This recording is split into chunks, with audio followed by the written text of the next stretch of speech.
मेरे कुछ सब्सक्राइबर ने आज पूछा था कि हेज क्या है। तो वो नए लोग जो है उनको मैं बताना चाहूँगा कि हेज हेज हेज क्या होता है और हेजिंग स्पेशली इंडेक्स में यानी बैंक निफ्टी और निफ्टी में किस तरह से किया जाता है। ठीक है, ये है बैंक निफ्टी का चार्ट। एक दिन का चार्ट मैंने खोल के रखा है। सुबह मार्केट यहाँ पे खुला था 30,700 के आसपास। ठीक है, एक मान के चलते 30,700 के आसपास जो प्रीवियस क्लोजिंग किया था। ठीक है,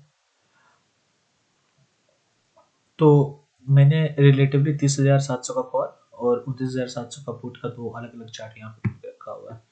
ये 30,700 का कॉल का चार्ट है और ये 30,700 का पुट का चार्ट है।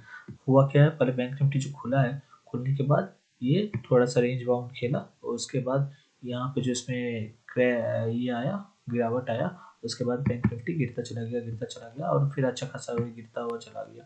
ठीक है, बैंक निफ्टी में टोटल परसेंटेज वाइज गिरावट 4.52% का गिरावट रहा। ठीक है, और निफ्टी गिरा 3.1%। अब देखो, हेज क्या होता है। अगर आप कॉल साइड में हो या पुट साइड में हो, ठीक है, तो कई दफ़ा जनरली अगर सब कुछ नॉर्मल चलता है, ठीक है, तो एक साइड के मार्केट गिर रहा है तो पुट के प्रीमियम्स बढ़ेंगे। ठीक है, और मार्केट ऊपर जा रहा है तो कॉल के प्रीमियम्स गिरते हैं। जब ये मोमेंटम स्लो होता है, लेकिन जब ये मोमेंटम बहुत फास्ट होता है यानी वॉलेटिलिटी बढ़ती जाती है। ठीक है, यानी लाइक क्रैश लाइक सिचुएशन। ठीक है, जब जनरली आप बोल सकते हो कि जनरली जब मार्केट में किसी एक साइड में बहुत फास्ट मोमेंटम आता है, ठीक है, तो उस साइड के प्रीमियम्स बढ़ने लगते हैं, लेकिन दूसरे साइड का प्रीमियम उस स्पीड से गिरता नहीं है। और इसका मैं प्रूफ आपको दिखाता हूँ। ये देखो, बैंक निफ्टी 29,700 का पुट।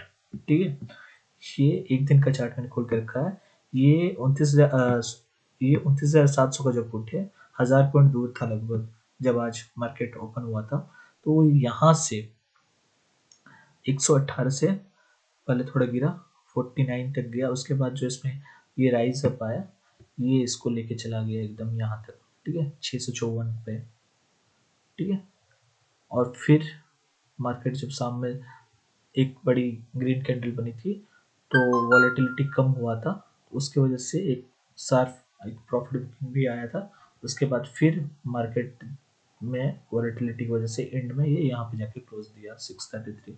तो इस पे आप देख लो, जनरली एक मतलब नॉर्मल सा बात है, 116 से 640, मतलब 600 का लेवल लेते हैं तो 100 से 600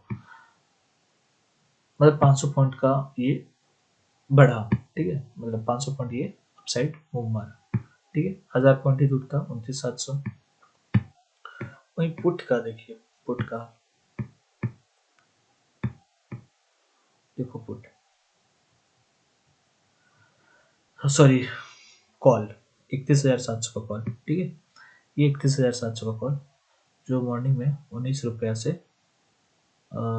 ये रहा, लगभग यहाँ पे था, लगभग यहाँ पे हम मान के चलते हैं। ठीक है, 23 रुपया में देख रहे हो कैसे रेंज में, ना ज़्यादा बढ़ा ना ज़्यादा गिरा। हाई बनाया इसने 27 का, लो बनाया इसने 18 का, जबकि 1000 पॉइंट ही दूर था।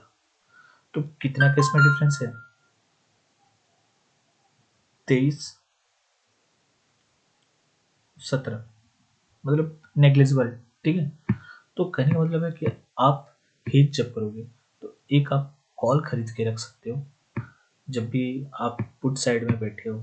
ठीक है, और मार्केट क्रैश कर रहा है, क्या होता है कि आपके पुट के प्रीमियम सब बहुत खतरनाक तरीके से बढ़ते हैं, लेकिन आपको डर लगता है कि सडनली जो है ना, ये बैंक निफ्टी का चार्ट है, सडनली कहीं ऐसा वाला फिर मूव आए और ये ऊपर ऊपर ऊपर चला जाता है। तो क्या होता है ना कि आप ऐसे मोमेंट में एसएल जनरली आप लगाना प्रीफर नहीं करते, क्योंकि मार्केट जो है ना बहुत फास्ट जो है। ये देखो पुट वाले दिख रहे हैं ना, ये बढ़ रहा है ये गिर रहा है, ये बढ़ा ये गिरा। एसएल बार बार हिट होता आपका, ये दिख रहे हो कितना फास्ट बढ़ा और गिरा, ये दिख रहे हो एसएल हिट होता। यहाँ पे तो डेफिनेटली कितने लोगों का एसएल खाया होगा, फिर जाके ऊपर में क्लोज दिया है। तो इन सब चीज़ों से बचने के लिए आपका ये एसएल का काम कर जाता है कॉल, तो ये स्टेबल होता है। अब अगर मार्केट ये रहा, ये वाला जब पॉइंट दे रहा था 15 बजे 3 बजे, तो देखो कॉल में, कॉल कहाँ गया, ये रहा कॉल साइड में, 17 से सीधा जंप किया था 22 रुपये। और ये अगर आप विश्वास करो, इतना वॉलेटिलिटी आज रेज हुआ है कि अगर मार्केट सीधे लाइन में ऊपर चढ़ती जाती ना तो ये खतरनाक बढ़ जाता। तो ये जो है 31,700 का कॉल आपका स्टॉप लॉस जैसा काम करता है। हालांकि परफेक्टली आपको सेव नहीं करता है, क्योंकि वो उधर से जितना बढ़ेगा वो इतना आपको नहीं बचा पाएगा, लेकिन फिर भी आपके लॉसेस को कम करता है, ठीक है। और आपको एक कॉन्फिडेंस भी देता है कि आप पुट के साथ बने रहो, ठीक है। तो यही है कि एक कॉल और एक पुट जब मार्केट में वॉलेटिलिटी रेज हो रहा हो तो लेके उसको ट्रेल करना बेटर ऑप्शन है। अब एक चीज़ देखो, अब ऐसा क्यों होता है, तो ये देखो इंडिया विक्स,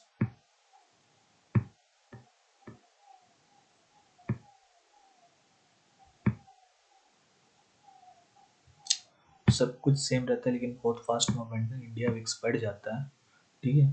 देखो 18 से 23, एक दिन में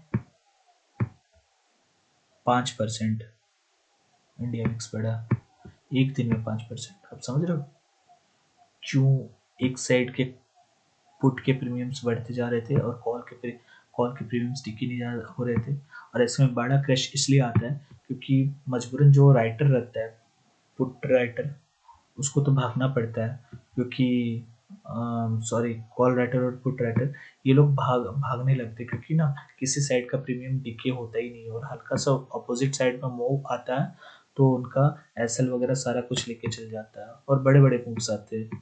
ऐसे विक्स बढ़ने से प्रीमियम डिके ही नहीं होगा तो सेलर करेगा क्या, ठीक है।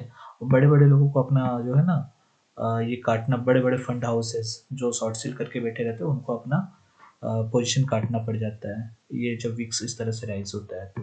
और इसी टाइम मार्केट में इंडेक्स में इतना हलचल हो जाता है, ठीक है। तो अब समझ के होगा कि हेज क्या है। तो नेक्स्ट टाइम अगर ऐसा मिले मार्केट सीधी लाइन पे गिरे, सीधी लाइन पे ऊपर चढ़े एकदम किसी न्यूज़ की वजह से, तो जो भी पोजीशन आपका है उसके साथ उसका अपोजिट वाला पोजीशन ले लेना, सेफ रहोगे, बहुत से हद तक सेफ रहोगे, ठीक है। बस एक चीज़ कोशिश करना कि अपना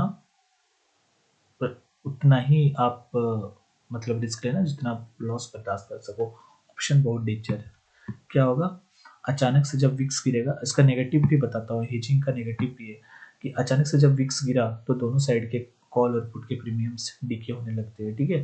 तो रेंज बाउंड मार्केट में तो बिल्कुल भी हेज काम नहीं करता है, बिल्कुल भी नहीं, ठीक है। ऐसे मार्केट्स में बहुत अच्छे से काम करता है क्योंकि एक साइड में जो है ना प्रीमियम्स बढ़ते जाते हैं तो आपको एक साइड में तो बहुत हैवी प्रॉफिट होने लगता है और जो है ना दूसरे साइड ये कहाँ गया, ये रहा, और दूसरा साइड जो है ना रेंज हो जाता है। तो यहाँ पे आपको मैक्सिमम लॉस, मान लो आपने ऊपर में भी खरीदा होगा तो 27 से लेके 18, 10 पॉइंट का आपको लॉस होता। और इधर आपको कहाँ गया यार, ये रहा, और ये देख रहे हो ना इतना ज़्यादा प्रॉफिट होता। तो ये उसमें काम करेगा। लेकिन अगर मान लीजिए कल अभी आज 5% विक्स बढ़ा हुआ है और कल अगर इंडिया विक्स गिरता है, ठीक है, बढ़ने की जगह गिरता है तो प्रीमियम्स टिके होंगे, तब वहाँ पे हेजिंग आपको थोड़ा सा कम काम करेगा। आप कोशिश करना 22 के ऊपर में आप हेज कर सकते हो, ठीक है, लेकिन वही है मोमेंटम इंटेक्ट रहना चाहिए, उस साइड पे फास्ट मोमेंटम होना चाहिए, ठीक है। लेकिन अगर 22 के नीचे मार्केट है तो रेंज बाउंड सिचुएशन में आप हेज मत करना। एक और चीज़ है कि अगर कोई न्यूज़ आने वाला है, ठीक है, जैसे बजट का सेशन हो या यूएस इलेक्शन वगैरह रहता है, ठीक है, या कोई पॉलिसी आने वाली रहती है आरबीआई वगैरह की, ठीक है, तो उस दिन आप हेज करोगे, बहुत अच्छे फायदे में रहोगे। और ये पोजिशनली करना, ठीक है, इंट्राडे में मत करना, क्योंकि कई बार जो है ना आपको पोजिशंस कैरी करना पड़ सकते हैं हेजिंग की वजह से, ठीक है।